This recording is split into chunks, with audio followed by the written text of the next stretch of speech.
एक शाम प्राची टीवी पर सीरियल देख रही होती है। तभी उसकी सास वहां आती है। अरे सीरियल में तो ऐसे मग्न है जैसे आज रात का खाना पड़ोसी आकर बनाएंगे। मुझे पता ही नहीं था आपने अपने बेटे की शादी पड़ोस में भी की हुई है।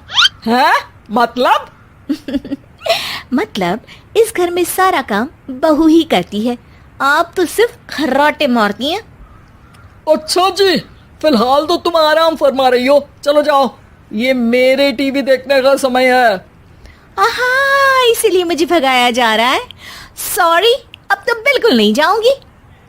प्राची की इस बात पर दोनों सास बहू के बीच टीवी रिमोट के पीछे बच्चों जैसे छीना झपटी शुरू हो जाती है, जिसके बीच श्लोक भी काम से घर वापस आ जाता है।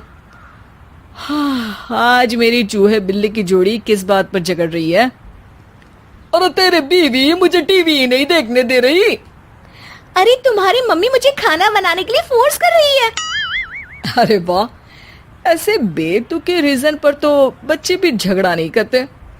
अरे मुझे कुछ मत बोल, सब इसने ही शुरू किया है।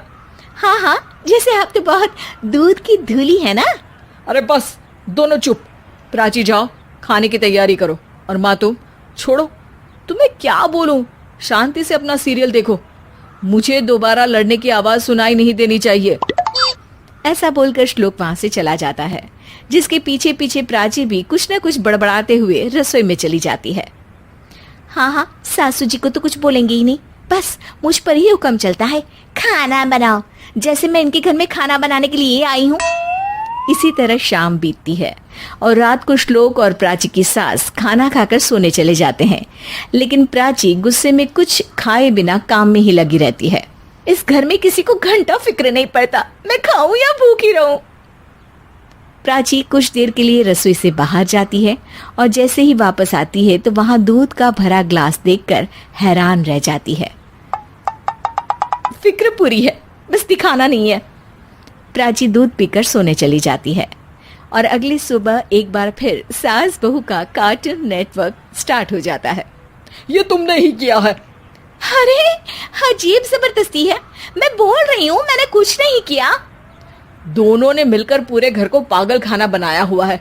यहाँ कोई नॉर्मल इंसान तो रह ही नहीं सकता, इसीलिए अब पड़ोसी क्या रिश्तेदार भी घर आने से कतराते हैं। और सुन बेटे, तू भी चंगा, तेरी माँ भी चंगी, तेरी बीवी भी चंगी, रिश्तेदार। हाँ जी, आपको नहीं पता क्या, गंगाधर ही शक्तिमान है, रिश्तेदार ही। हाँ हाँ, बस समझ गया। कभी जानवरों जैसे लड़ेंगी तो कभी जुगलबंदी करेंगी। भाई मैं आप दोनों के बीच में नहीं फंसना चाहता। सास बहू की इस मनमौजी जोड़ी से परेशान होकर श्लोक अपना सिर खुजलाता वहां से चला जाता है। चलो अब मैं भी कीर्तन में जा रही हूँ। इस पर जैसे ही सास कमरे में अपना पर्स लेने जाती है तो वहां नाश्ते की प्लेट रखी देख मुस्कुराने लगती है और नाश्ता करके घर से बाहर निकलते हुए कुछ पैसे टेबल पर रख जाती है, जिसके कुछ देर बाद सिलेंडर वाला घर आता है। ओ मोरी मैया, मैं सिलेंडर के बारे में तो बिल्कुल भूल ही गई थी। घर खर्च के सारे पैसे भी मम्मी के पास है और श्लोक से बोला तो उल्टा 4 बात सुनाएंगे। प्राची ये सोच ही रही होती है कि अचानक उसका चेहरा चमक उठता है और वो घर में आकर इधर उधर देखने लगती है। तभी उसकी नजर टेबल पर रखे पैसों पर पड़ती है, जिन्हें वो सिलेंडर वाले को दे देती है। ये सब श्लोक देख लेता है। अच्छा बेटे, इतना बड़ा घोटाला, सबके सामने मैं तेरी दुश्मन और पीठ पीछे तेरी मेरी यारी। इस पर श्लोक एक प्लान बनाता है और शाम को सब एक साथ बैठे होने पर बोलने लगता है।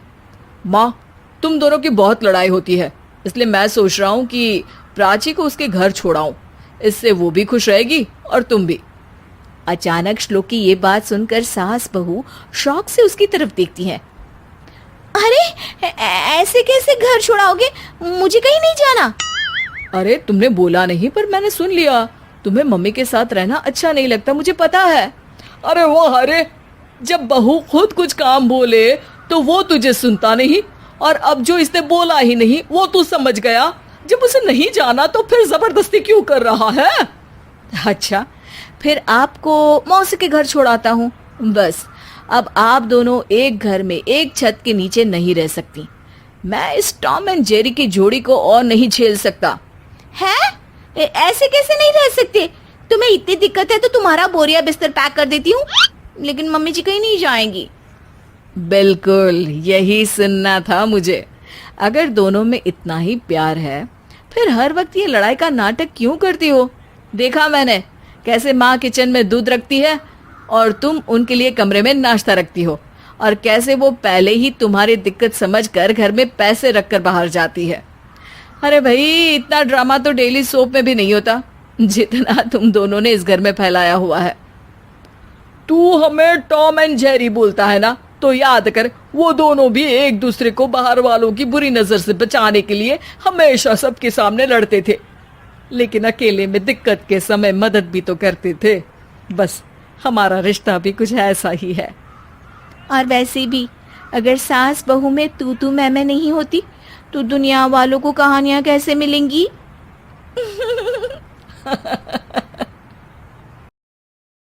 दोस्तों, हमें उम्मीद है कि आपको हमारी ये कहानी पसंद आई होगी। कृपया हमारे चैनल को सब्सक्राइब करें और सभी अपडेट्स के लिए बेल आइकन जरूर दबाएं। और हाँ, वीडियो लाइक और शेयर करना मत भूलिएगा। Bye bye.